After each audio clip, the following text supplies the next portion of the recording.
Всем привет, qadrli любимчиklarim. Bir haftadan beri shu taom boru relsimdan chuqur jonimga tegdi va men buni tayyorlashga qaror qildim. Birinchi ishimni piyozlarni yechintirishdan boshladim. Piyozlarni yechintirib bo'lgandan keyin qarasam, chesnok nima biz odambaspizmi dedi. Sen odambasdan-da dedim-da, sразу chesnokni ham yechintirdim-da, piyoz to'g'rashni boshladim. Orada yuvib oldim masalalarimni. Skоворodkani ketib kuysin dedim-da, sразу gazga qo'yib ustidan yog'ni quyib oldim. O'zi silvichni solish kerak ekan. Menda silvichni yo'qligi uchun oddiy yog' qo'shdim. Keyin bo'lsa, unga farshmi nima bu, mana qiymani solib yaxshilab qovurib, piyozni solib ziravorlarni sepdimda yaxshilab dodini berib qovurdim. Shu orada piyoz nima deydilar, yechintirayotganda xursand bo'ldik. Bizni o'tga tashlamoqchi bo'lgan ekansan-da deb nolib qolsa bo'ladimi?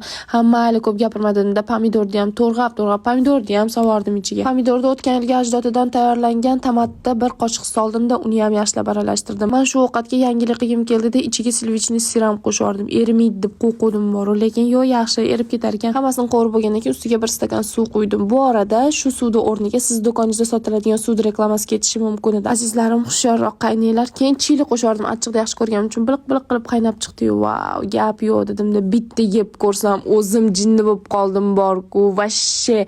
Keyin bo'lsa lavashda dumaloq xamirni birinchi atrofini shunaqa qilib suvga tekkizgandan keyin ichiga tayyor qaylani solib chiqar ekanmiz. Menda 8 ta lavashni xamiri ichi niq to'la bo'ldi. Humoyun akamlarga jo'natib yubordim. Reaksiyani qaranglar-da. Shaluxon, qanog'a jo'natib yubordingiz? Nomi nima buni? Jahtimmayapti, uni yo'rib. Boshi ketyapti, rahmat.